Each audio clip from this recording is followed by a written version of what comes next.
guess I really should get a medal for crashing and burning, because I fail a lot. And that's okay. I have hundreds of songs in the music graveyard, and some of them should stay there forever.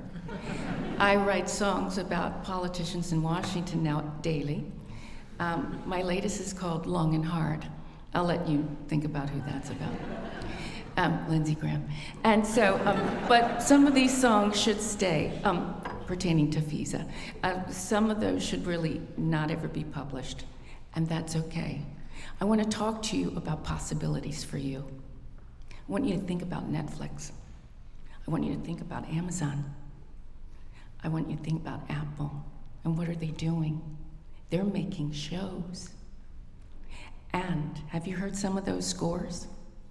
Some of them suck. Now, Fred has told me you are at the top of your game. Your bar is high. Don't let that bar slide. I work with some of the pros. Some are great.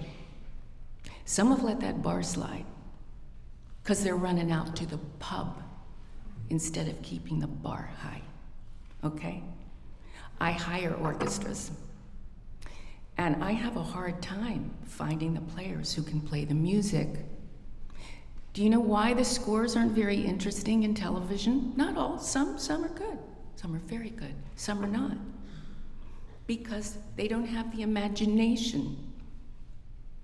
So, budding composers, maybe you haven't found your true north yet. It took me a while to find my true north. It really, really did, as a writer. And once I did, I thought, I need to be a producer.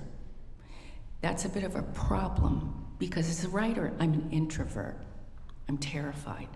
I write in the dark for a long, long period of time. Sometimes it takes me years to write a song. So I had to develop a skill set, which you all can do. This is an amazing time for you to experiment. I mean, maybe one of you has a passion for, I don't know, bluegrass. So you're a bassoonist. You can work it out. There are possibilities, but you have the skill set. Now you need the imagination, and you need the bollocks. Bulls, balls. You need the stomach for this. I'm gonna tell you one story, and then I know lunch is calling, and all your amazing achievements need to be honored. So, I just wish somebody had told me this about scenarios when things go wrong. Guys, things will go wrong. That's okay.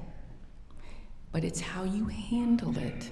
And if you put your head in the sand and just say, it'll be fine, okay, that's one of my crash and burn moments.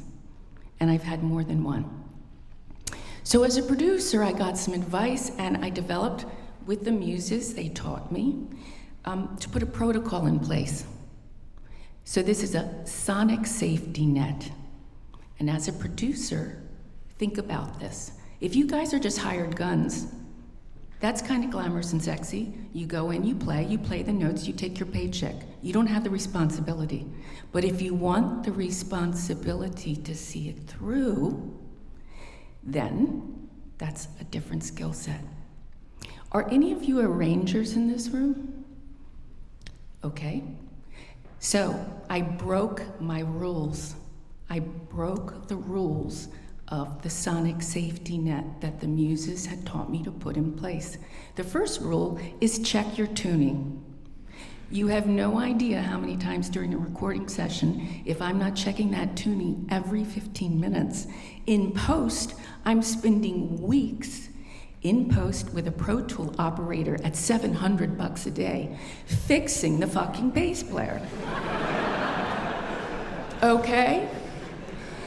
Now, this is one of the greatest mistakes I've ever made, and I hope it's gonna be so obvious to you, you're gonna look at me and say, how stupid.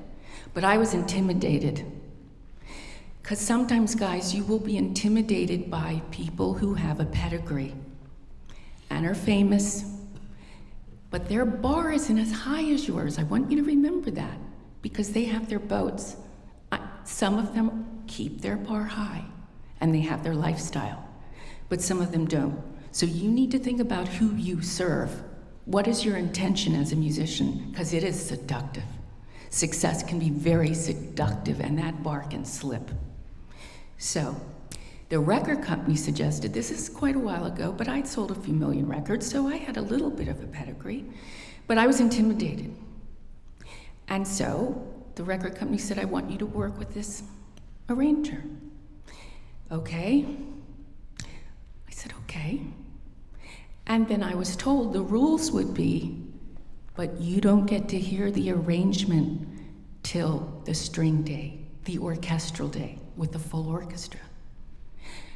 And I was very nervous, and I said, I was a young producer, that breaks my rules.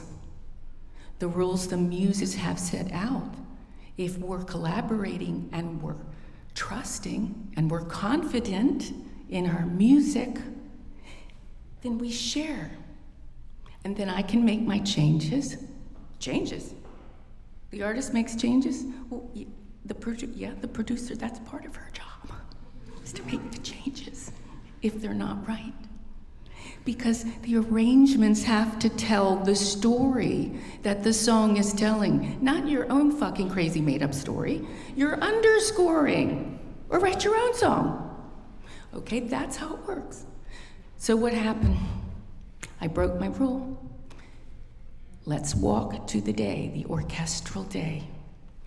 They're all there. They've warmed up. Now, you have to understand, this type of session can cost you a small house. Maybe not in Montgomery County, but it will cost you a house. So the stakes are high, very high here. Okay, they're playing the first song, and I said to the guys, my team in the room, is that and they said, well, they said it's So I get on the talkback and I say, excuse me, sir, what song are you playing? We have a little hiccup here in the control room. He said, we're playing. And I thought, Jesus Christ. Okay, one down. Okay, crash and burn on one. We got 3 more. 6 hours later, it went from bad to worse. So I'm sure you all are ahead of this story. You understand, don't you, what happens now? What happens now is I've just blown this budget because I broke my rule. No, I didn't approve the arrangements, but by default, I did. Somebody said, let's call the record company. Oh, no. We do anything but that. We can't do that. Because they're bean counters. It's called the music business. Half of them are tone deaf. They're good at number crunching. So they'll either say, we put it out as it is. End of career. You would look at me and say, how could you approve that? You've lost your mind. No, I lost my courage. So at the end of it, I called in a musician that I trusted. And I said, tell me where we stand. He said, if you let this out, it's over. You will have lost your mind and the respect of any musician. And so I said, get me a shot of tequila, lock this door, and anybody who doesn't have the stomach for this, leave before I lock it. I take full responsibility. It wasn't the orchestra's fault. It was my fault. Red light, on. Save the piano vocals, make a copy just in case. Even the timpani, erase. Erase 4 arrangements. Did I catch flack? The doo-doo was heavy. It was huge. But I had to stand my ground. And so the solution then was, you know what? You're difficult, not pedantic. Men are pedantic when they're producers. Women are difficult. So they said, why don't we bring in a professional man in to sort this out? And I said, not another goddamn man. I need musicians who will follow the code and arrangers who will collaborate. Not with their ego, but with their commitment to the muses and to telling the story. And this is the code that I have. If I cannot compose for you what you need, I need to step back and hand the baton over to someone who can. Because that is the integrity of musicians that I am a part of. Join me. And boy, the fun is just beginning. Congratulations.